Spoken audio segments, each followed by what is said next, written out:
반갑습니다. 베이스캠프 교회 김호규 목사입니다. 오늘 이 아침에 함께 묵상할 말씀은 신명기 14장 1절에서 21절까지의 말씀입니다. 신명기 14장 2절의 표현에 보면 이런 표현이 있습니다. 너는 내 하나님 여호와의 성민이라. 여호와께서 지상 만민 중에서 너를 택하여 자기 기업의 백성으로 삼으셨느니라. 우리가 하나님의 성민이 될 수 있는 이유는 무엇일까요? 그렇습니다. 하나님의 전적인 은혜입니다. 내가 어떤 의로운 공로가 있어서, 내가 무엇을 행할 수 있는 역할이 있어서, 내가 무슨 가질 수 있는 돈이 많아서, 아니면 능력이 많아서 이것으로 하나님의 성민이 되는 것이 아니라 하나님이 선택하셨기 때문에 된다라고 하는 것이죠. 전적인 은혜이고 전적인 구원입니다. 선택권은 나에게 있지 않다라고 하는 것을 우리에게 보여주고 있는 것이죠. 어느 누구가 생명에 대해서 그 선택을 할 수 있고 그 생명에 대해서 그 선택한 권리를 누리게 만들 수 있는 것인가요? 하나님밖에 하실 수 없다라고 하는 것을 우리는 다시 한번 새기고 다시 한번 받아들여야 된다라고 하는 것입니다. 그것이 우리가 살아가야 되는 삶의 모습이고 하나님이 이스라엘 백성들을 통하여서 우리에게 보여주시는 여건이자 그 환경을 따라서 살아가는 삶이 하나님을 따라가는 삶의 모습으로 서 있다라고 하는 것이죠. 그래서 우리에게 신명기가 중요한 것입니다. 다시금 이스라엘 백성들에게 과거에서 이야기했던 규례와 법도를 알려주는 것, 이게 우리가 오늘 살아가는 그리스도인들이 다음 세대 자녀들에게 반드시 해야 될 일과 중에 하나라고 하는 것입니다. 우리는 쉽사리 다른 사람을 판단하기 시작합니다. 왜 판단을 하냐면 내가 하는 것이 맞다라고 하는 생각이 들기 때문입니다. 어제 저녁에 저희 아들들하고 탈무드에 관한 이야기를 하나 들었습니다. 두 형제가 굴뚝 청소를 하는데 밖에 나와서 보니 형의 얼굴은 새카맣게 되어 있고 동생의 얼굴은 그냥 그대로 하얀 모습으로 있는 것입니다. 그래서 랍비가 사람들에게 물어봅니다.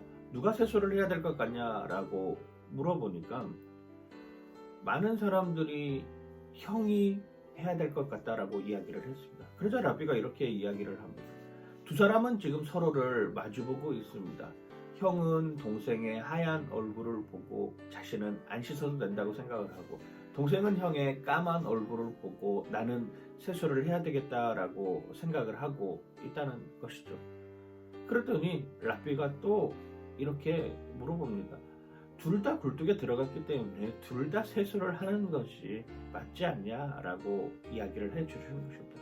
사람은 결국 자신의 판단 속에서 생활하려고 합니다. 그 자신의 판단이 옳은지 그른지 분별하지 못하는 모습으로 서 있는 것이죠. 그러기에 하나님께서 기준을 정해 놓은 것입니다. 신명기 14장의 중요한 내용, 21절까지의 중요한 내용은 정한 짐승과 부정한 짐승을 구별해 놓았다라고 하는 것입니다. 이건 어쩌면 기준을 마련해 놓으신 것이죠. 하나님이 왜 정한 음식과 부정한 짐승을 세세하게 자세하게 구별해 놓으셨냐라고 하면 너희는 거룩한 성민이기 때문에 그걸 깨달아야 된다라고 하는 것이죠. 학교에 들어가면 오리엔테이션을 하지 않습니까? 초등학교에 들어가면은 아이들에게 학교는 어디에 있고 화장실은 어디에 있고 급식실은 어디에 있고 양호실, 보건실은 어디에 있고 컴퓨터실은 어디에 있고 도서관은 어디에 있으니까 너희들이 잘 유념하여서 그곳에 가서 살펴보아라 라고 이야기해주는 오리엔테이션. 오늘 신명기 14장에 나오는 이 이야기는 바로 그러한 오리엔테이션을 우리에게 가르쳐주고 있습니다. 이미 레위기 11장에 분명하게 이야기해 놓았습니다. 정한 짐승과 부정한 짐승에 관해서 말입니다. 정한 짐승과 부정한 짐승을 구별해 놓는 기준은 무엇입니까? 인간의 편에서 하는 것입니까? 아니죠. 하나님 편에서 하는 것입니다. 지금은 정한 짐승과 부정한 짐승을 다 먹습니다.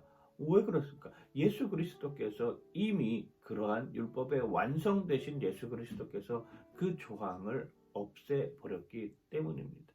우리는 예수 그리스도의 은혜로 지금 우리가 살아가고 있음을 기억해야 됩니다. 그 은혜가 아니고서는 우리는 지금도 여전히 정한 짐승과 부정한 짐승 사이에서 갈등할 수밖에 없는 요소로 남아 있는 것이죠. 우리의 판단, 우리의 생각, 우리가 가지고 있는 지식의 한계성으로서는 이걸 나눌 수 있는 기준이 없습니다. 그런데 하나님의 은혜로 말미암아 그것이 나누어질 수 있다라고 하는 것을 기억하시면서 오늘 하루의 삶 가운데 나에게 정한 것과 나에게 부정한 것은 무엇인지 돌아보고 하나님은 나에게 정한 것과 나에게 부정한 것에 대해서 어떻게 대처해야 되는지 한번 생각해보는 여러분들 되시길 주님의 이름으로 간절히 축원하고 축복합니다.